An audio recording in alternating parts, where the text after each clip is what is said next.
Halo, Assalamualaikum warahmatullahi wabarakatuh. Waalaikumsalam warahmatullahi Ya, wabarakatuh. ketemu kembali dalam Bincang Sehat Poltekkes Kemenkes Makassar. Ya, hari ini kita kedatangan tamu yang sangat istimewa, yaitu salah satu alumni terbaik dari Poltekkes Kemenkes Masya Makassar, Allah, lulusan tahun 1989, 89. Ya. yaitu jurusan fisioterapi. Beliau adalah Brigadir Jenderal TNI Dr. Kartika Agung Kurniawan, MKes, CFRA. Dan jabatan beliau sekarang adalah Inspektur Pusat Kesehatan TNI Angkatan Darat Republik Indonesia. Jadi tamu yang sekarang ini bukan tamu sembarangan dan alhamdulillah Alhamdulillah. Pak Iwan meluangkan Ya. waktu untuk singgah di Poltekkes Kemenkes Makassar. Amin ya. Ya, Pak Iwan, kami sengaja mengundang Pak Iwan untuk mengisi podcast di Poltekkes Makassar. Poltekkes ya. Pertanyaan pertama, Pak, Ya. khusus. Ini mungkin Pak Iwan bisa menceritakan perjalanan karirnya mulai dari lulus dari Poltekkes Makassar hingga mencapai pada posisi yang luar biasa ini. Silakan, Pak. Ya. Terima kasih Mbak Nurul. Assalamualaikum warahmatullahi wabarakatuh. Ya ini jawabannya panjang Mbak Nurul ya. Jadi yang pertama tentunya saya adalah alumni dari pendidikan Diploma 3 Fisioterapi Kemenkes Makassar tahun 86 sampai 89. Saya lulus tahun 89, pada saat itu sebenarnya direkrut untuk menjadi dosen sebenarnya Ya, betul, saya di ingat sekali. kampus ya. Ya. Tapi karena waktu itu saya belum punya kesenangan dengan profesi dosen ya, sehingga saya lebih memutuskan untuk bekerja sebagai klinisi waktu itu sebagai fisioterapis, dan alhamdulillah tahun 90 itu saya diangkat oleh Kementerian Kesehatan dan ditempatkan di Rumah Sakit AB Pura, Jayapura, Papua, ya, dengan status CPNS. Nah, pada saat di sana saya kurang lebih 3 bulan, saya belum menunggu prajabatan. Itu ada pendaftaran wajib militer. Jadi saya waktu itu kembali ke Makassar untuk mengikuti pendaftaran wajib militer di Makassar. Alhamdulillah dengan berbagai seleksi dalam rangka menjadi wajib militer TNI Angkatan Darat, waktu itu saya dinyatakan lulus. Kemudian diberi kesempatan mengikuti seleksi tingkat pusat di Bandung waktu itu bulan Februari tahun 90, dan alhamdulillah saya dinyatakan lulus menjadi siswa ya Sekolah Perwira Wajib Militer di Akademi Militer di Magelang. Pendidikan di Magelang itu kurang lebih sekitar 6 bulan, Pak Nurul. Kemudian saya dilantik pada bulan Juli tahun 90 dengan pangkat Letnan 2, dan saya ditugaskan kembali alhamdulillah di kampung saya sendiri, Mbak, di Makassar. Nah, dari Makassar saya ditempatkan sebagai komandan peleton kesehatan di Batalion Infanteri 721 di Kabupaten Pindrang. Meniti karir di sana kurang lebih sekitar 1 tahun. Kemudian saya dipindahkan ke daerah Sulawesi Utara, tepatnya di Manado, juga dengan jabatan yang masih sama, Mbak, sebagai komandan peleton kesehatan di Batalion Infanteri 712. Nah, berkarir di Manado kurang lebih di batalion 1 tahun. Saya waktu itu mendapatkan tugas operasi ke Timur Timur selama 2 tahun. Pulang dari tugas operasi, saya naik pangkat waktu itu menjadi Letnan 1 dengan jabatan Kepala Urusan Logistik di Rumah Sakit TNI Angkatan Darat di Manado. Nah, ini mulai kelihatan bahwa profesi saya sudah saya tinggalkan. Nah, saya di Manado sampai pangkat kapten dan tidak pernah lagi memang bekerja dengan profesi saya sebagai fisioterapi, karena sebagai TNI Angkatan Darat kita harus dituntut harus mampu tentunya untuk bekerja apa saja sesuai dengan ruang jabatan yang diberikan. Nah, kemudian setelah kapten tahun 2000 saya sekolah lanjutan perwira di Jakarta, dan setelah itu saya lulus dengan dinaikkan pangkat menjadi mayor waktu itu, dan penempatnya tetap saya kembali ke Manado, Mbak, sebagai wakil komandan detasmen kesehatan wilayah di Manado. Tahun 2000 saya tugas beralih dari Manado ke Makassar. Nah, pada saat itulah saya mulai lagi bekerja sebagai seorang fisioterapi. Tidak lupa dengan awal karir ya, awal Pak. karir Iya, ya. iya, iya.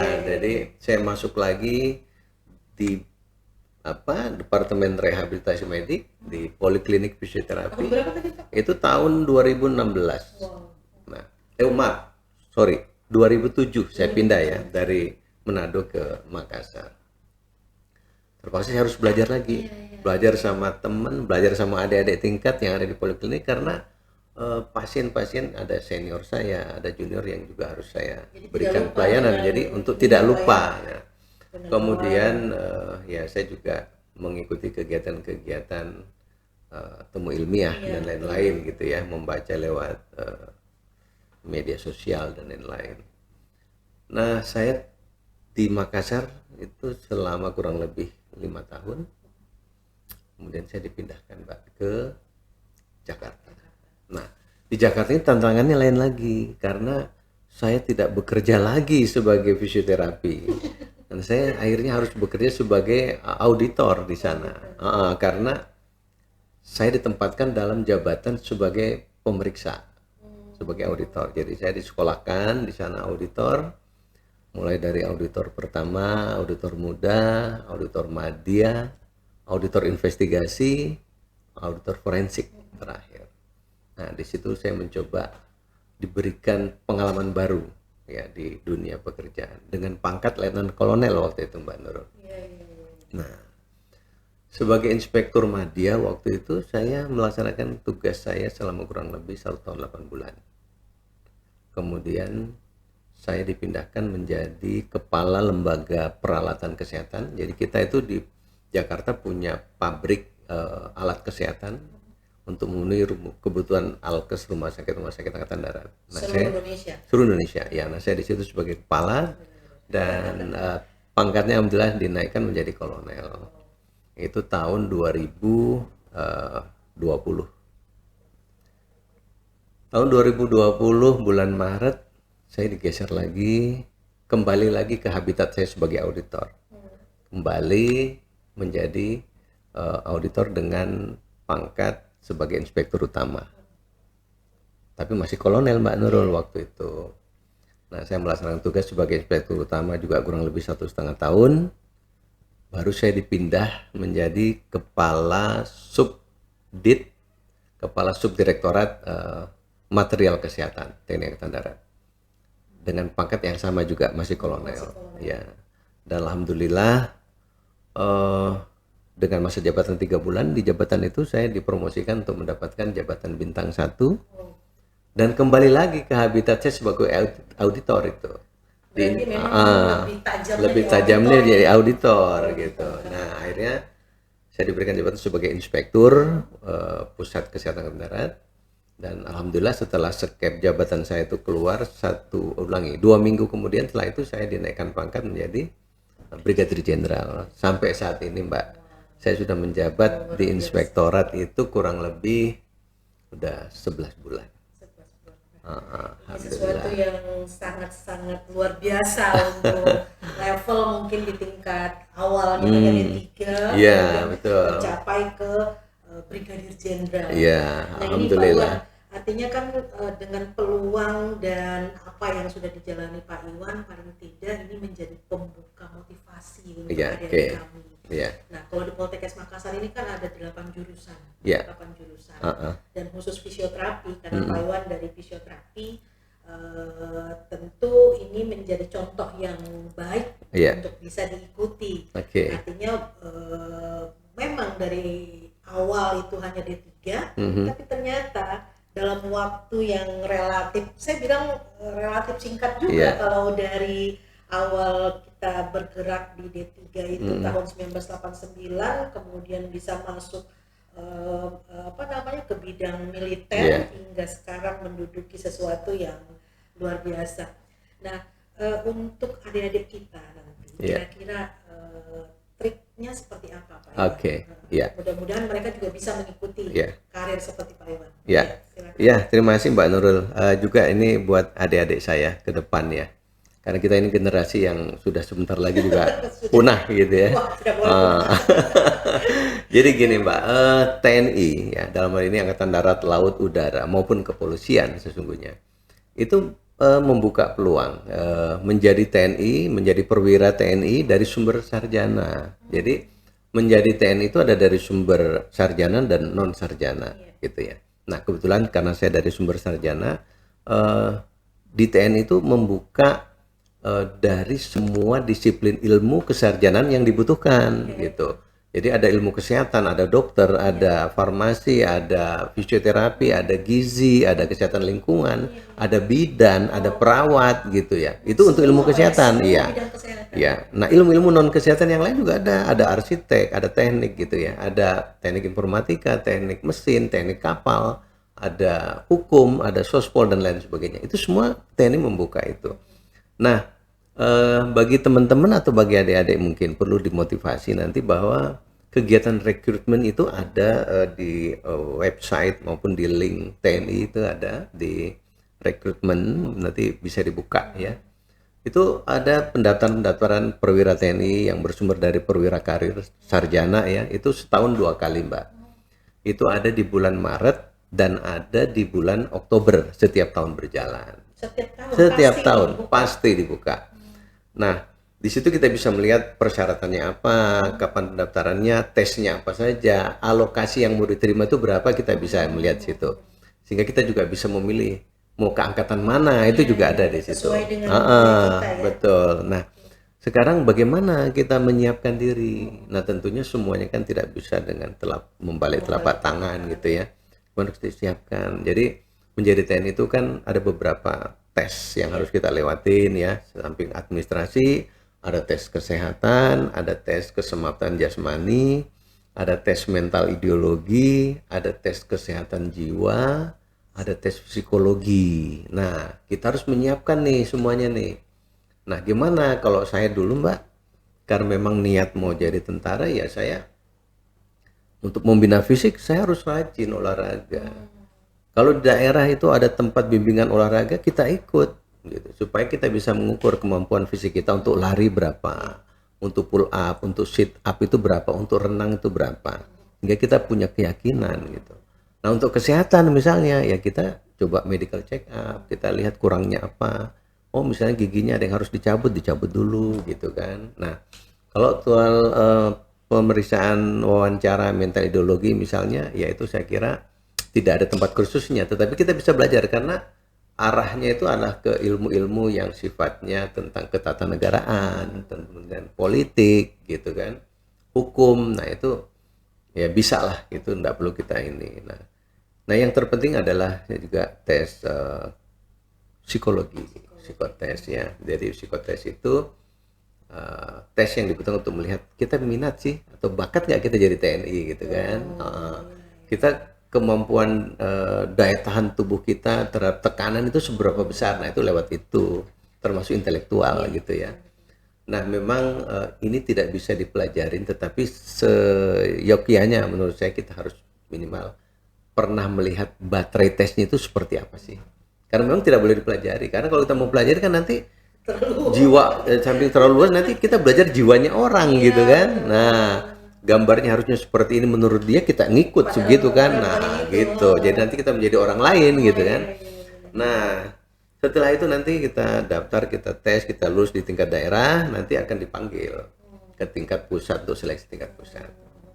Nah di tingkat pusat itu materinya juga sama seperti yang di daerah, diulang untuk meyakinkan bener nggak tuh tesnya di daerah tuh dilakukan seperti itu, nilainya bener nggak segitu gitu. Jadi pengecekan akhir lah. Nah setelah kita lulus, ya udah nyata lulus, kita tinggal masuk pendidikan. Pendidikannya sekarang itu 7 bulan.